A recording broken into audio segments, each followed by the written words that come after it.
नमस्ते मंडळी, कसा चाललाय अभ्यास?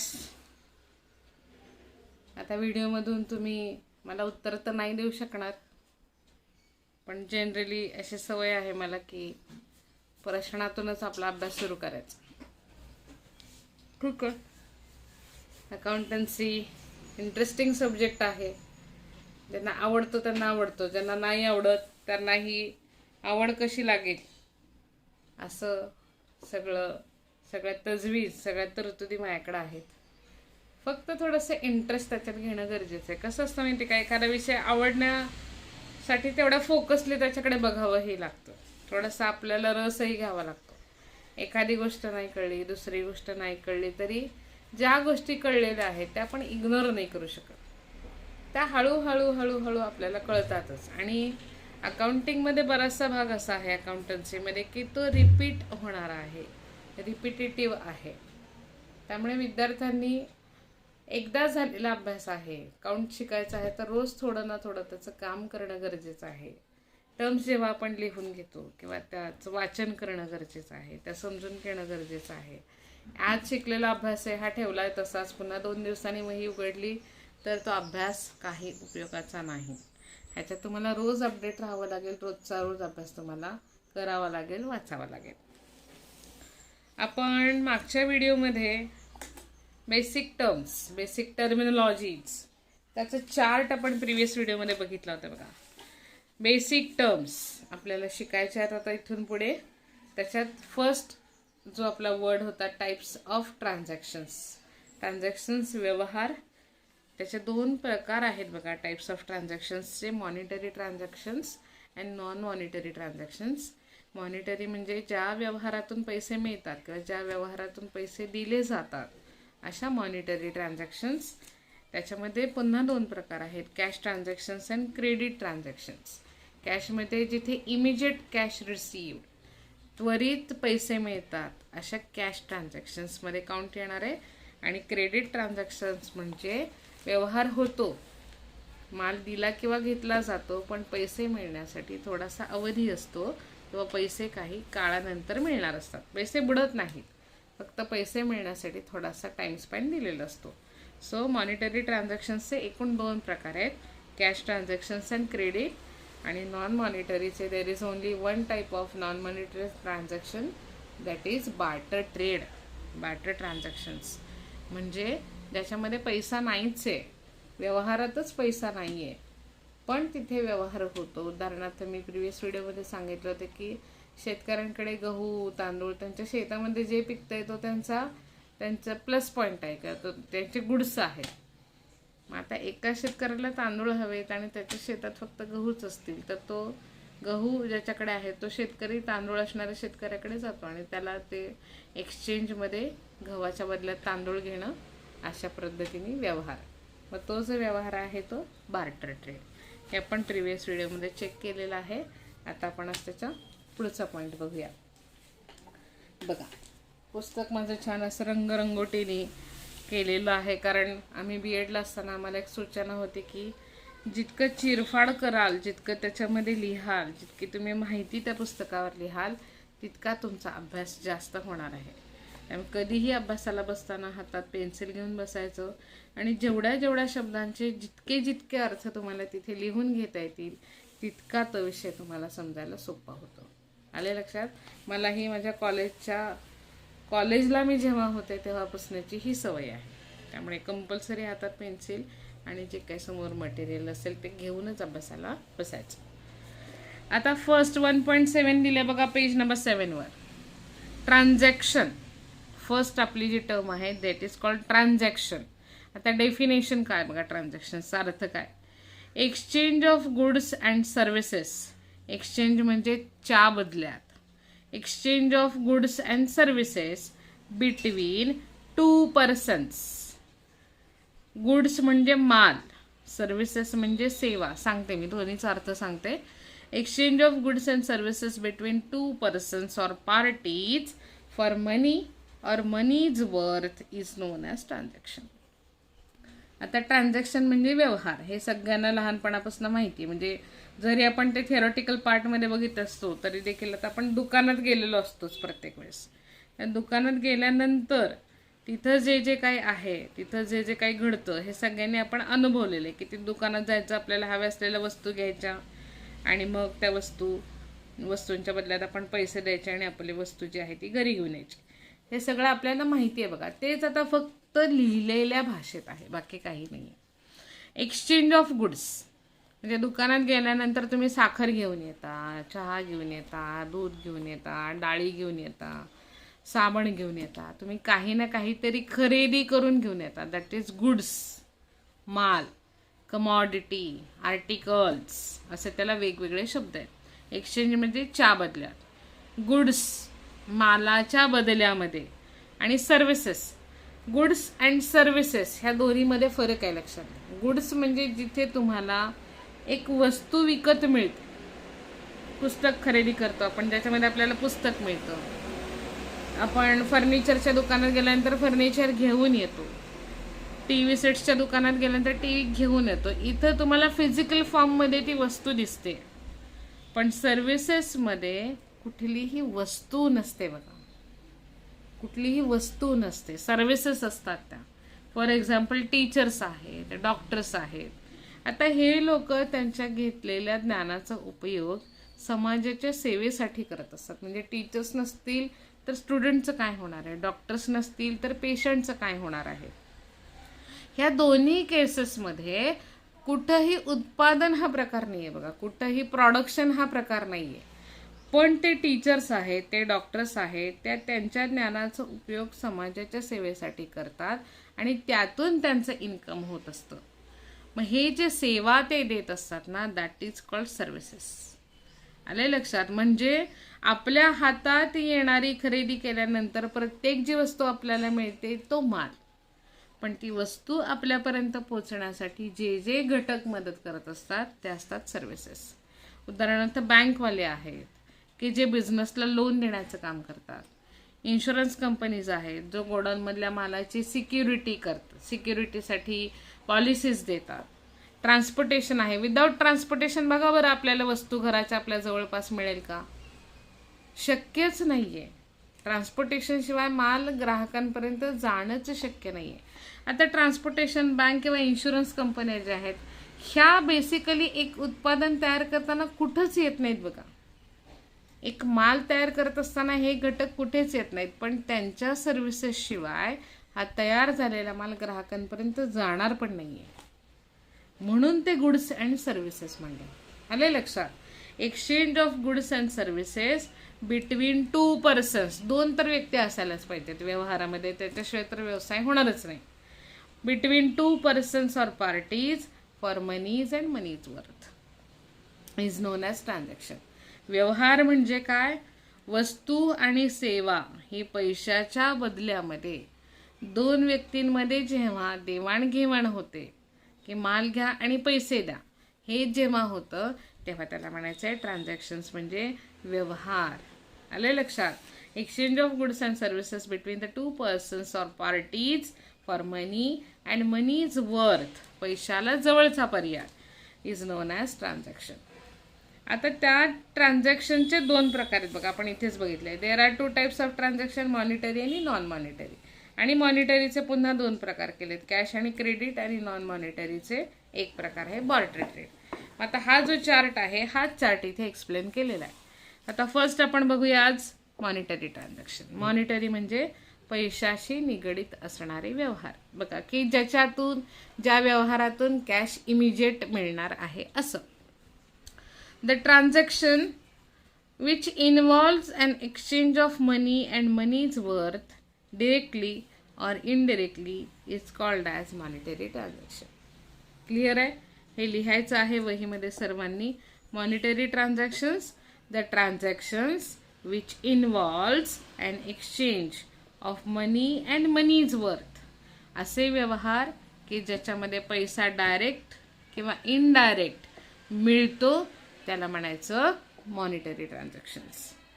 The transactions which involves an exchange of money and money's worth directly or indirectly is known as monetary transactions. हे तोंडपाठच करायचं, फिल इन द ब्लँक्समध्ये येणार.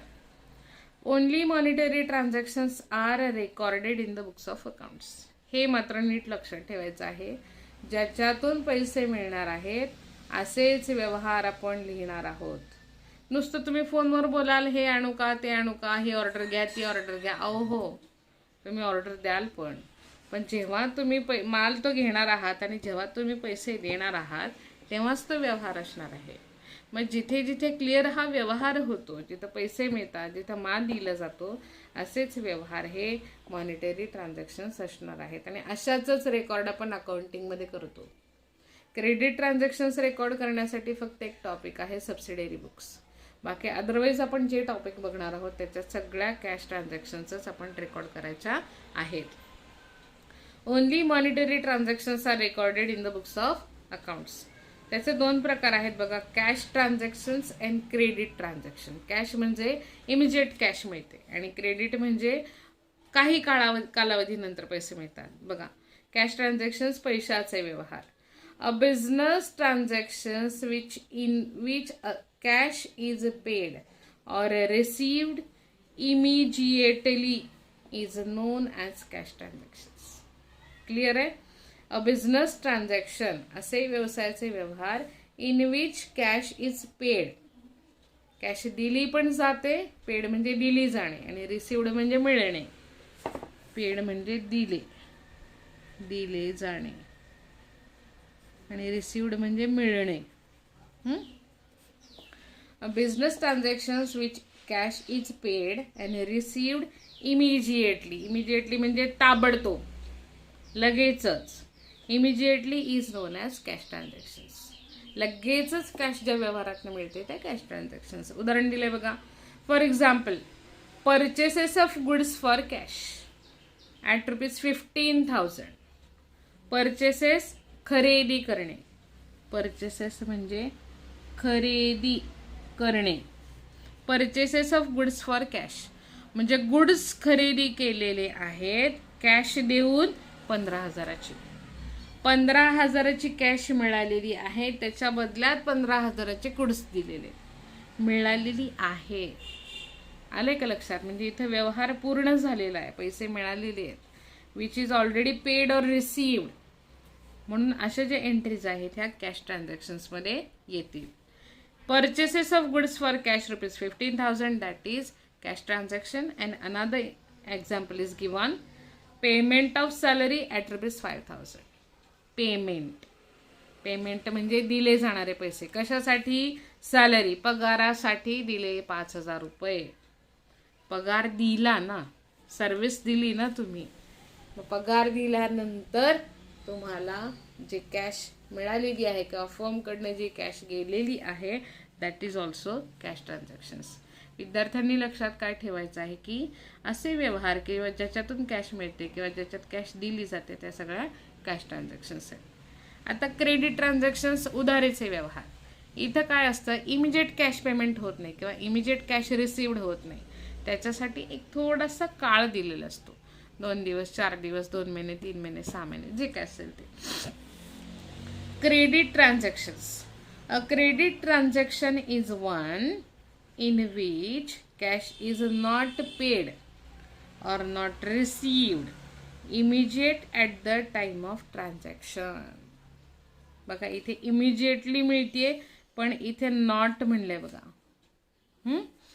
अ cash transaction is one in which cash is not paid or received immediately at the time of transaction but it is paid or received at a later date. later date काही, later date म्हणजे काही काळानंतर, काही काळानंतर, पुढील तारखेला, काही दिवसांनी असं. A credit transaction is one in which cash is not paid or received immediately at the time of transaction but it is paid or received at a later date. उदाहरण दिले बघा इथे. Goods sold on credit. Credit शब्द आलेला आहे म्हणजे कुठला व्यवहार आहे? उधारीचा. गुड्स सोल्ड, सोल्ड म्हणजे विकणे. परचेस म्हणजे खरेदी करणे, तसं सोल्ड म्हणजे काय आहे? विकणे. गुड्स विकलेले आहेत क्रेडिटवर. कुणाला? Mr Aman. Goods sold on credit to mister Aman ₹8,000. अमनला क्रेडिटवर गुड्स विकलेत 8,000चे. म्हणजे गुड्स गेलेले आहेत पण कॅश रिसिव्ड नाहीये, कॅश मिळालेली नाहीये.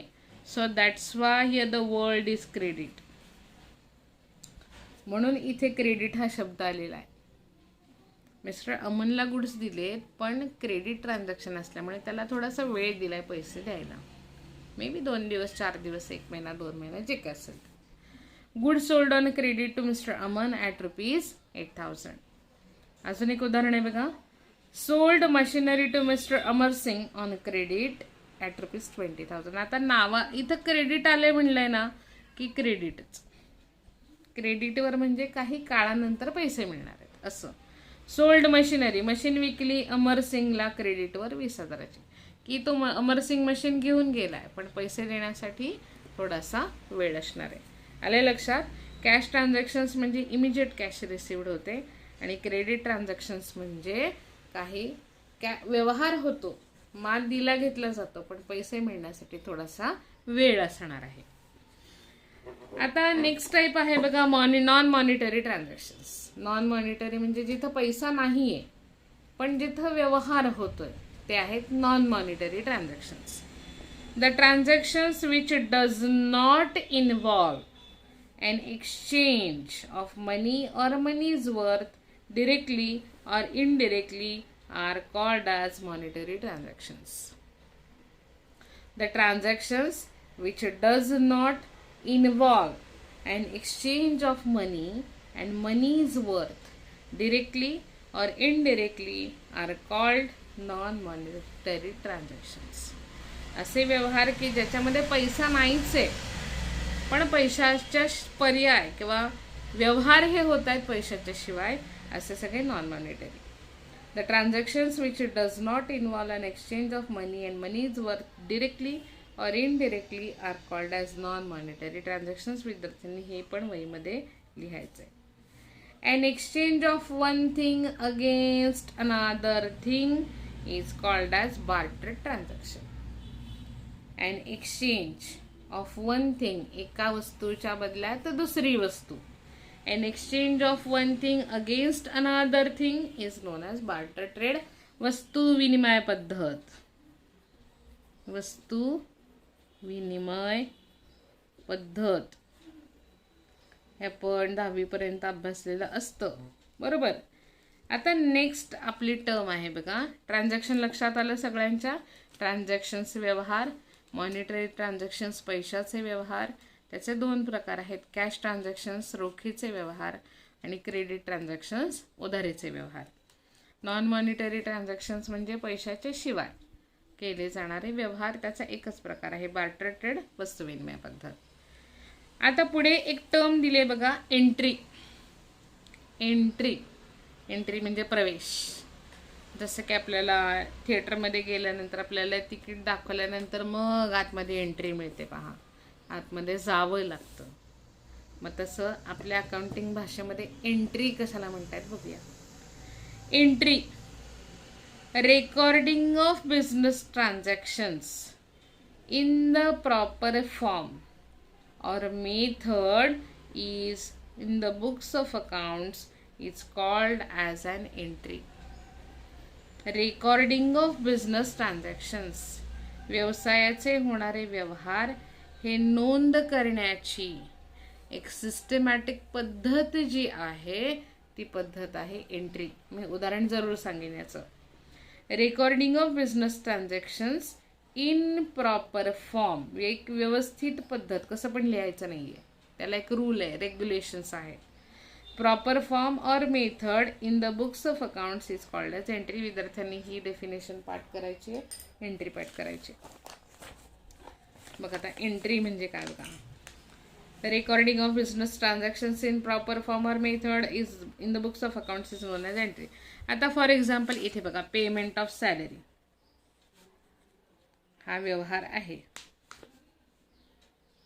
पेमेंट ऑफ सॅलरी, बरोबर, ऑफ ₹8,000. आता हे जेव्हा काही काळानंतर तुम्ही जर्नल शिकणार आहात, जर्नल, तेव्हा त्याचं पोस्टिंग केलं जातं एका सिस्टीमने. म्हणजे salary account debit 8,000 to cash account 8,000. बरोबर. हे जे आहे, ही ओळ जी लिहिलेली आहे, payment of salary of ₹8,000, this is called transaction. बरोबर. हा व्यवहार आहे. आणि हे जे आपण इथे डेबिट, हे क्रेडिट, हे लिहिलेलं आहे, दिस इज कॉल्ड पोस्टिंग. हे जे पोस्टिंग आपण करतो, हे डेबिट लिहिणं, हे क्रेडिट लिहिणं, हे डेबिटला 8,000 दाखवणं, क्रेडिटला 8,000 दाखवणं, हे सगळे जरी पोस्टिंग जरी करत असलो तरी ही एंट्री आहे. रेकॉर्ड केलं बघा. हा झालेला व्यवहार आपण एका सिस्टमॅटिक फॉर्मने रेकॉर्ड केला. There is some debit, there is some credit in the entry. तेच दिले पहा इथे. Recording of business transactions in proper form. आता हे असं का लिहायचं हे आपण पुढे शिकणारच आहोत. आतापर्यंत तुम्ही कदाचित होणारे व्यवहार कुठल्याही पुस्तकामध्ये असं लिहिलेलं शिकलेला नसाल किंवा बघितलेलं नसेल, पण आपण अकाउंटच ह्याच्यासाठी शिकणार आहोत की होणारा व्यवहार हा एक योग्य पद्धतीने लिहायचा आहे. मग ही जी योग्य पद्धत आहे लिहायची, दॅट इज कॉल्ड एंट्री. आले लक्षात.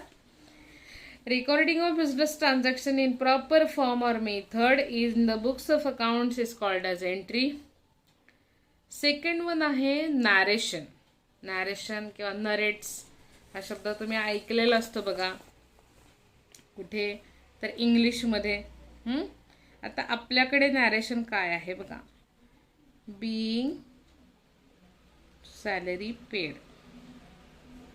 being salary paid. बघा आधी नॅरेशन बघूया काय. ह्याला काही मराठी शब्द मला माहिती नाही आहेत. तुम्हाला एंट्रीला एंट्रीच म्हणावं लागेल, नॅरेशनला नॅरेशनच म्हणावं लागेल. Narration, a brief explanation. Brief सविस्तर. A brief explanation of business transactions for which an entry is passed is called narration. A brief explanation. झालेल्या व्यवहारासाठी तुम्ही जेव्हा एंट्री पास करता तेव्हा त्या केलेल्या एंट्रीसाठी खाली कंसात जेव्हा तुम्ही त्याचं ब्रीफ एक्सप्लेनेशन देता, काय होता व्यवहार, पेमेंट ऑफ सॅलरी. काय केली entry, salary account debit to cash account. बरोबर. Salary account debit to cash account लिहिल्यानंतर खाली कंसामध्ये झालेलाच व्यवहार पुन्हा ब्रॅकेटमध्ये लिहिता, दॅट इज कॉल्ड नॅरेशन. आणि नॅरेशन लिहिण्याची एक पद्धत आहे. एंट्री लिहिल्यानंतर त्याच्या इमिजिएट खालच्या ओळीवर ती कंसातच लिहिली जाते आणि त्याचा सुरुवातीचा, प्रत्येक नॅरेशनचा सुरुवातीचा शब्द असणार आहे बीइंग. बीइंग. आणि त्याच्या पुढे मग जो काही व्यवहार आहे तो एक्सप्लेन केलेला असतो. Payment of salary, this is the transaction. ही आहे एंट्री आणि हे जे आहे पोस्टिंग म्हणतात ह्याला ॲक्च्युली, एंट्री. आणि हे जे आहे हे नॅरेशन. ते नेहमीच एंट्रीच्या खाली कंसामध्ये दिलेलं असतं आणि प्रत्येकाची सुरुवात ही बीइंग ह्या वर्डनेच होत असते. पुढे मी दाखवते तुम्हाला काही उदाहरणं. परत एकदा बघा. अ brief explanation of business transactions for which an entry is passed is called narration. हे पण पाठ करायचं आहे. It is always given in the bracket. It is always given in the bracket below the journal entry and it is usually start with the word being or for. For generally 11वीच्या विद्यार्थ्यांना नाही तो वापरत, पण being जो आहे हा compulsory लिहावाच लागतो, तो वापरावाच लागतो. नॅरेशन म्हणजे काय?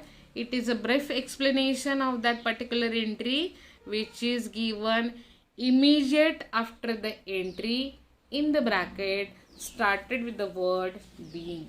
पहा मी तुम्हाला उदाहरणं दाखवते त्याची की कशा पद्धतीने एंट्री किंवा कशा पद्धतीने त्याचं पोस्टिंग केलेलं असतं.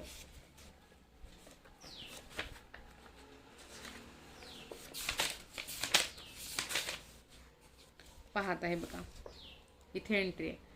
Mister Govind account debit to sales account 30,000 debit 30,000 credit. हे झालं एंट्रीचं पोस्टिंग. हे बघा entry. Sold goods to mister Govind for ₹30,000. हे तुम्हाला दिले ट्रान्झॅक्शन. मग त्या ट्रान्झॅक्शनचं तुम्ही पोस्टिंग केला. त्या पोस्टिंग कसं करायचं आपण नेक्स्ट चॅप्टरमध्ये बघूया. मग हे पोस्टिंग केल्यानंतर खाली कंसामध्ये जो शब्द लिहिताय being sold goods on credit, प्रत्येक नॅरेशनच्या पुढे बीइंग हा शब्द आलेला आहे बघा, आणि तो इमिजिएट खाली कंसात प्रत्येक एंट्रीच्या खाली लिहिलेला आहे. कुठला पण प्रॉब्लेम घ्या, प्रत्येक प्रॉब्लेममध्ये तुम्हाला बीइंग हा शब्द दिसणारच आहे. इमिजिएट एंट्री पोस्ट केले की खाली त्याचं बीइंगनी एक्सप्लेनेशन त्या एंट्रीचं पर्टिक्युलरली आपल्याला लिहावंच लागतं आणि त्याला मार्कही असतात. आले लक्षात? त्यामुळे नॅरेशन म्हणजे काय? अ brief explanation of the business transactions for which an entry is passed is called a narration.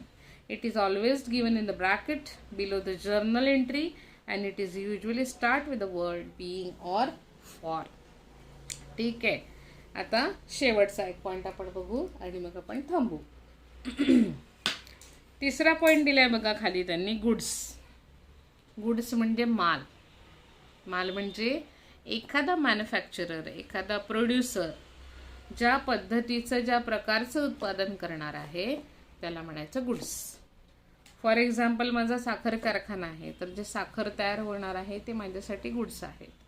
माझी कॉटन फॅक्टरी आहे, तर माझ्या कॉटन फॅक्टरीमध्ये जे जे कापड तयार होणार आहे ते माझ्यासाठी गुड्स आहे. माझ्या समजा एखाद्या कारखानदाराच्या ह्याच्यामध्ये, एखाद्या मॅन्युफॅक्चररच्या ह्याच्यामध्ये मेडिसिन्स तयार होणार आहेत, तर ते त्याच्यासाठी गुड्स आहेत. ज्याचं उत्पादन तो करतो आहे, ज्याच्यातून त्याला इन्कम मिळणार आहे, that is goods for that owner or goods for that proprietor. बघा, goods.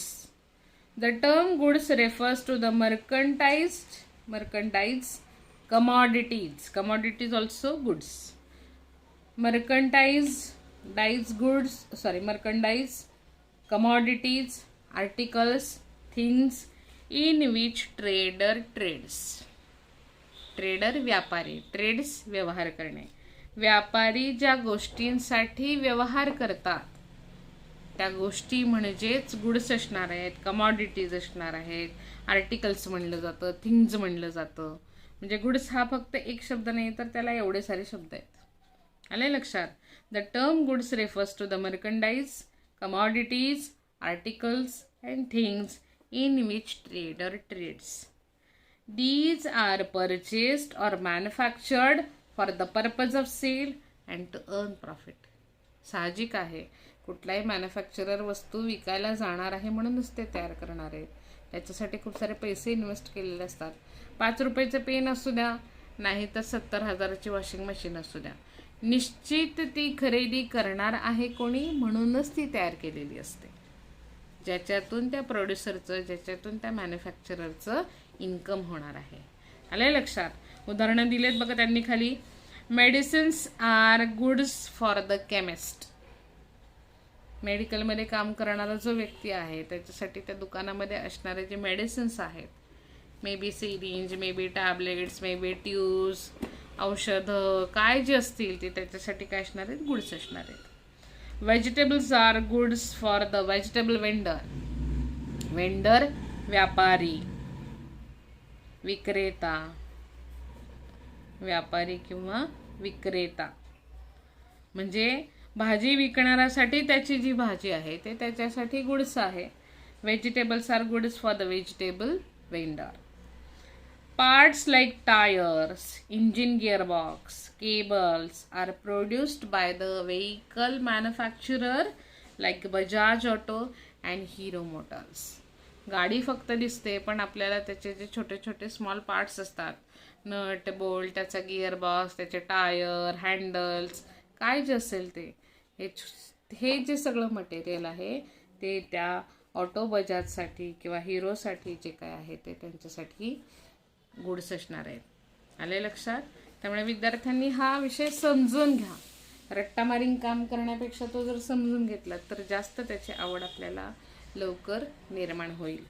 व्हिडिओ बघत असताना काही काही गोष्टींना मी स्टार केलेलं आहे, त्या गोष्टी तुम्ही वहीमध्ये लिहायच्या आहेत, त्या ट्रान्झॅक्शन्स तुम्ही वहीमध्ये लिहायच्या आहेत आणि काहींचे अर्थ मी इथे लिहून दिलेत बघा, तेही तुम्ही बुकमध्ये लिहायला हरकत नाही. तुम्हाला काहीही कळत नसेल तर बिनधास्त तुम्ही मला कॉमेंट करून विचारू शकता. व्हिडिओ बघत असताना तुम्हाला जर कुठलाही प्रश्न पडलेला असेल तर तुम्ही तो लिहून ठेवा आणि शुअरली मला नंतर विचारू शकता. ठीक आहे, धन्यवाद.